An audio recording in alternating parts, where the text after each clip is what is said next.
안녕하세요. 큐라이프 센터 활동가 한채윤입니다. 동성결혼 법 제한은 언제 되는 것인지 기다리기 지치시죠? 그래서 요즘 입양이 새로운 대안으로 제시되고 있습니다. 그래서 큐라이프 센터에서는 동성 커플이 가족이 되기 위한 방법으로 입양을 고려할 때 먼저 꼭 알아둬야 할 정보들을 크게 5가지로 정리해서 알려드립니다.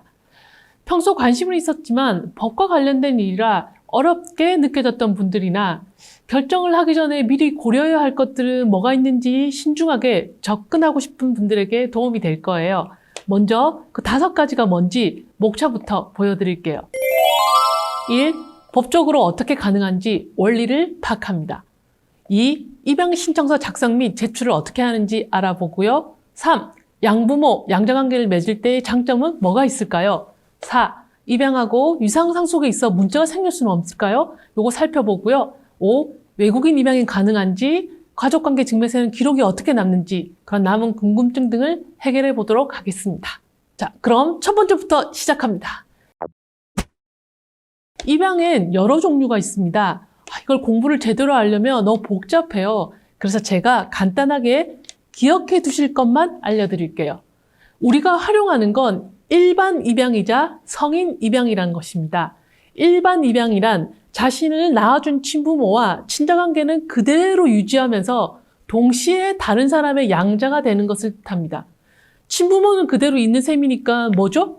성이 안 바뀝니다. 일반 입양을 하면 예를 들어 양자의 성이 김씨이고 양부모의 성이 박씨일 때 그냥 내 성, 내 이름 그대로 입양된다는 뜻입니다. 그리고 성인 입양이란 양자가 미성년자가 아니라는 의미죠. 그래서 일반 입양이자 성인 입양은 매우 쉽습니다.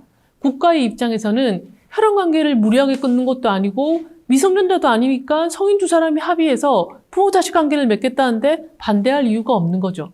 단 하나의 조건만 지키면 됩니다. 양부모가 될 사람이나 양자가 될 사람의 성별이 여자든 남자든 결혼을 했든 안 했든 아무 상관없어요. 단 하나, 양부모가 될 쪽의 나이가 양자가 될 쪽의 나이보다 많기만 하면 됩니다. 단 1살이라도? 아니요. 단 하루라도. 두 사람 중 단 하루라도 생년월일이 빠르신 분이 부모가 되어 파트너를 자녀로 입양하실 수 있습니다. 단 하루만 빨라도 됩니다. 그러니까 동갑이 가능한 거죠. 그냥 하루라도 차이가 나면 되니까. 한쪽이 미성년자라면 법원에서 심사를 받아야 하는 등의 절차가 복잡해지지만 두 사람 다 성인이기 때문에 성인 간의 합의만 있으면 되는 거예요. 합의해서 서류를 작성해서 구청, 시청, 읍면사무소 등에 제출하면 됩니다. 이렇게 법적으로 가족이 되는 게 간단해요. 너무 웃기죠? 동성 간의 결혼은 그렇게 못하게 하면서 되려 부모 자식이 되는 건 이렇게 쉽다니요. 자, 이제 2번째입니다. 서류 작성하고 제출하는 법 알려드릴게요. 서류는 단 1장입니다. 놀랍죠? 엄청 간단해요. 입양 신청서라는 서류 1장만 작성하면 됩니다. 이 서류에 적힌 것이 사실임을 증명하는 몇 개의 첨부 서류가 더 있긴 한데 준비하기 어렵지 않아요. 입양 당사자의 가족관계 등록부의 기본 증명서, 가족관계 증명서, 입양관계 증명서 각 한 통입니다. 제출도 꼭 직접 해야만 하는 것도 아니에요. 우편 제출도 가능합니다. 자, 그럼 입양 신청서 한번 볼까요? 지금 화면에 띄워드렸어요. 자, 이것이 입양 신청서입니다. 가만히 보시면 신경 쓰이는 부분이 단 하나가 있을 겁니다. 바로 친부모 동의이죠. 아무리 성인이라고 해도 친부모 몰래 하는 것은 안 되니까 양자가 될 쪽에 친부모의 동의를 받으라고 합니다. 여기 서류에 보시면 친부모의 서명을 받는欄이 있죠. 여기에 친부모가 직접 서명하시면 됩니다. 그런데 직접 서명을 받으려면 부모를 만나야 하는 거잖아요. 근데 부모님이 너무 멀리 살고 계시면 어쩌죠? 직접 받으러 가기가 너무 힘들다면 어떡하죠? 혹은 부모가 이렇게 말씀하실 수도 있죠. 야, 나는 네 얼굴 안 보고 싶다. 네가 딴 데 입양 가든 말든 나 신경 안 쓴다. 이렇게요. 그러면 친하진 않아서 얼굴 보기는 그렇고 하지만 동의는 해준다라고 하니 어떡하지? 이럴 때는 부모님에게 그냥 동의한다는 서면을 1장 작성해서 보내달라고 하면 됩니다. 그 종이를 같이 제출하면 되죠.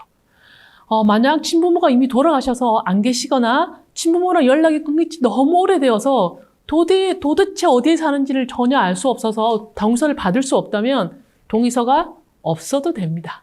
이 경우 외에 혹시나 친부모가 절대 안 된다고 거부를 하는 거예요. 그러면 친부모가 계신 것이 분명한데 동의를 받을 수 없다. 그럼 양자 입양이 안 될까요?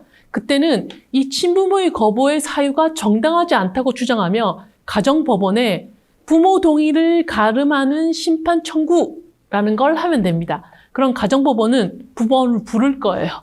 그래서 물어보고 들어보니 별로 정당한 사유가 아닌데 싶으면 가정법원이 입양을 대신 허가해 줍니다. 그래서 나는 부모의 폭력이나 학대로 집을 나왔고 내 삶을 지금 더 안정적으로 살아가기 위해서 양부모를 만나는 게 필요해 이렇게 주장하면 이런 증거를 가지고 가정법원의 동의를 받아서 입양이 가능하다는 거죠. 이렇게 서류 첨부해서 가족관계 등록부상에 올려진 주소지나 혹은 지금 현재 거주하고 있는 곳에 구청, 시청, 읍면사무소 등에 제출하면 됩니다. 입양 신청서는 인터넷에서 다운로드 받으시면 되고요. 자, 세 번째, 입양을 하면 어떤 장점이 있는지 알아볼까요? 핵심은 이거예요. 입양으로 맺은 부모-자식 관계, 즉 가족관계라는 이 효력은 혈연가족과 아무런 차이가 없습니다. 똑같습니다. 입양은 민법에 이렇게 되어 있어요. 민법 제722조 제1항에 입양을 통해 혼인 중의 출생자와 같은 신분을 취득하는 것이라고 딱 적혀 있거든요. 그러니까 우리나라에서 혈연가족들이 누리는 것과 똑같은 모든 것을 다 누릴 수 있습니다. 각종 보험이라든지 가족 할인, 가족 포인트 적립, 어딘 가서 제가 보호자랍니다라고 증명해야 된다거나 상속 등 이건 제가 다 설명드릴 필요가 없죠. 그냥 가족에게 적용되는 게 다 되니까. 다만 동성결혼이 법제화되어서 배우자가 된다면 받을 수 있는 권리인데 입양의 부모-자식 관계라서 조금 달라지는 건 있습니다. 그래도 입양을 했기 때문에 받는 혜택이기도 하니까 제가 이거 설명드릴게요. 차이는 어디서 나냐면 유족연금에서 차이가 있습니다. 공무원 연금을 받는 사람이 만약에 사망한다면 연금의 60%가 유족연금으로 지급되죠. 근데 이때 배우자라면 다 받을 수 있습니다. 하지만 자녀는 만 19세까지만 적용이 되거든요. 근데 우리는 이미 성인 입양을 했죠. 19세가 넘어서 입양이 되었으므로 여기에 해당 사항이 없습니다. 그래서 파트너의 사망에 따라 양자가 유족연금을 받을 가능성은 없습니다. 하지만 자녀 쪽에 해당하는 파트너가 만약에 사망할 경우에 그 사람에게는 배우자와 자녀가 없는 셈이니까 연금이 부모에게로 가요. 그래서 남은 파트너가 양부모일 때는 받을 수 있습니다. 국민연금의 경우엔 만 60세 이상의 부모가 유족연금을 받을 수 있게 되어 있어서 역시 연결이 됩니다. 다만 이때 양자의 친부모도 함께 살아계신 상태라면 어떻게 되냐? 양부모, 친부모에게 똑같이 배분될 겁니다.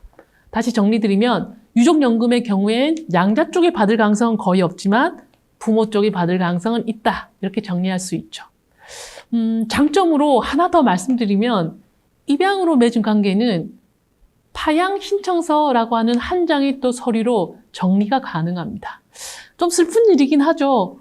입양을 해서 관계에서 파양을 한다면 두 파트너가 헤어진다는 얘기이기도 하니까 그래도 결혼해서 이혼으로 가는 절차가 상담도 받아야 되고 재판도 받아야 되고 이런 식의 좀 복잡한 것에 비한다면 두 사람이 합의해서 다시 서류 작성하고 깔끔하게 관계를 정리할 수 있다는 점은 장점이라고 얘기할 수도 있겠습니다.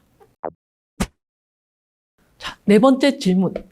입양하고 유산 상속에서 다른 문제는 없나요? 네. 유산 상속이 자연스럽게 이루어지게 하려는 것이 바로 입양의 목적이기도 할 텐데요. 법적으로 자녀와 부모 사이이기 때문에 유산 상속에 다른 문제는 발생하지 않습니다. 법적 배우자보다는 앞서 설명드린 대로 연금 상속이라든지 이런 데 혜택이 조금 차이가 나긴 하지만 그래도 결혼 법제화 전에 우리가 먼저 활용할 수 있는 방법으로는 입양이 대안인 것이 맞습니다.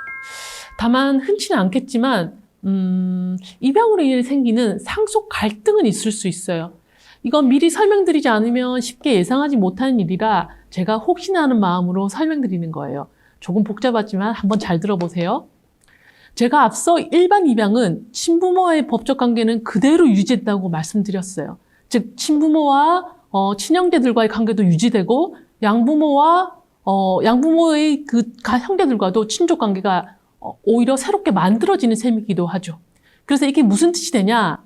만약 친부모가 돌아가시면 그 재산을 상속받을 권리를 내가 그대로 가지고 있다는 겁니다. 양부모가 돌아가셔도 마찬가지예요. 그래서 상속받을 곳이 두 군데가 생기는 겁니다. 한편으로 보면 이게 장점이기도 하죠. 근데 바로 이것 때문에 단점이 생겨요. 왜냐하면 이런 일 때문에 시기와 질투, 분쟁이 생길 수 있거든요. 사람 마음이라는 게 돈 앞에선 욕심이 막 생기기도 하니까요. 예를 들어서 영희와 순이가 서로 커플이에요. 영희가 순이를 입양하는 방식으로 가족이 되었습니다. 어느 날 영희가 먼저 사망을 하면 어떻게 될까요? 만약에 영희의 재산이 10억이었다고 칠게요. 그러면 영희의 재산 그 10억을 모두 순이가 상속을 받을 거예요. 왜냐하면 상속 순서는 배우자가 없다면 자녀가 1순위, 부모가 2순위, 형제가 3순위거든요.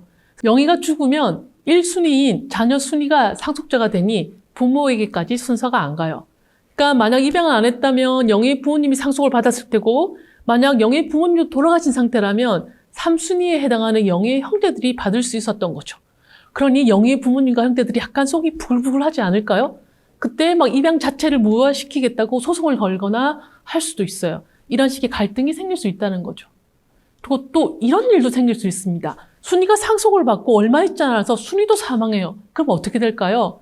순이에게 물려진 영희의 재산까지 포함해서 순이의 재산이 순이의 친부모에게로 갑니다. 그럼 영희의 부모와 형제들은 더 부글부글하겠죠. 많은 갈등과 송사에 휘말리게 되는 것도 고통이니까 입양이 곧 유산 상속의 권한이 생기고 그것 때문에 이렇게 복잡해질 수도 있다라는 것을 두 사람이 알아둘 필요는 있겠습니다. 그냥 탐낼 만한 상속 재산이 없다면 그게 문제가 안 될 일이기도 하지만요. 다만 친부모의 동의를 받지 않고 몰래 입양을 했다가 나중에 친부모가 알아서 내 동의를 받지 않았어 라고 하며 신고를 하면 그때는 입양 취소가 될 수 있어요. 이것만 주의하시면 됩니다. 자, 5번째. 대충 중요한 설명은 다 드렸습니다. 그래서 남은 궁금증들이 있죠. 몇 가지 더 알아두면 좋을 것들 마저 설명드리겠습니다. 사랑하는 사람이 외국 국적을 가진 외국인 경우도 있을 수 있겠죠. 이때도 입양이 가능한가? 네, 가능합니다. 한국에 살면서 외국인도 입양 가능하고 외국에서 한국인끼리 입양도 가능합니다. 한국에서 할 때는 양부모 쪽이 한국인이고 양자가 외국인이고 혹은 그 반대이고 아무 상관없습니다. 한국 법률에 따라서 입양 신고를 할 수 있어요. 두 사람 중 한 사람이 한국인이니까. 다만 제출하는 서류가 몇 가지 더 있겠죠. 국적을 증명하는 서류라든지. 여기서는 자세히 설명드리진 않을게요. 필요하시다면 이 서류 준비 자체가 별로 어려운 것이 아니어서 어떤 서류가 필요하냐고 그냥 행정기관에 문의 전화 걸어서 확인하면 되거든요. 외국에서 한국인들끼리 입양하는 것도 가능해요. 둘 중 하나만 선택하시면 됩니다. 한국인이니까 지금까지 설명드린 대로 한국법에 따라 입양 신청서 작성하고 제출하시는 방법이 있고, 혹은 거주하시는 외국법에 따라 입양 절차를 다 밟으신 후에 입양 증서를 작성받아서 1개월 이내에 그 지역을 관할하는 제외 공간의 장에게 증서를 제출하시면 됩니다. 혹은 한국으로 돌아오셔서요, 직접 제출하실 수도 있고 외국에서 한국으로 우편으로 보내셔도 됩니다. 또 입양을 해서 같이 살다 보니 예상하고 다르게 한쪽이 막 정서적이고 신체적인 폭력을 휘두른다거나 해서 관계를 정리하고 싶어요. 그래서 파양을 하자라고 했는데 합의를 해주지 않는 거죠. 이럴 때는 어떻게 하냐? 가정법원에 파양 재판을 청구하시면 됩니다. 이러이러한 증거들이 있다라고 제시를 하면 법원에서 파양 처리를 해줄 거예요. 자, 이렇게 동성 커플이 동성간 결혼이 법으로 인정되기 전에 두 사람이 가족으로 묶일 수 있는 방법 중에 하나로 쓰실 수 있는 성인 입양에 대해 알아보았습니다. 아마 검색해서 찾아볼 때는 좀 어렵다고 느껴졌을 수도 있어요. 하지만 이 영상을 잘 보시면 이제 대강 잘 이해가 되시죠? 입양을 하시기 전에 두 분이 잘 논의하시고 합의해서 진행하는 것, 이것이 가장 중요합니다. 큐라이프 센터는 이렇게 성소수자의 일상에 도움이 되는 정보를 알기 쉽도록 잘 설명하고 이용하실 수 있는 길을 만들어내는 일을 하고자 합니다. 더 알고 싶은 다른 것들이 있으시다면 큐라이프 센터 홈페이지를 참고해 주세요. 또 궁금한 것들은 큐라이프 센터로 메일 보내주시면 저희가 함께 풀 수 있도록 노력하겠습니다. 큐라이프 센터의 회원이 되시면 더 많은 정보를 편하게 받아보실 수도 있어요. 비영리 단체인 만큼 이 모든 활동은 사람들이 후원이 있어야 가능하기도 합니다. 여러분과 함께 더 나은 미래를 만들어 나갈 수 있길 바랍니다. 감사합니다. 다음에 또 뵐게요. 안녕.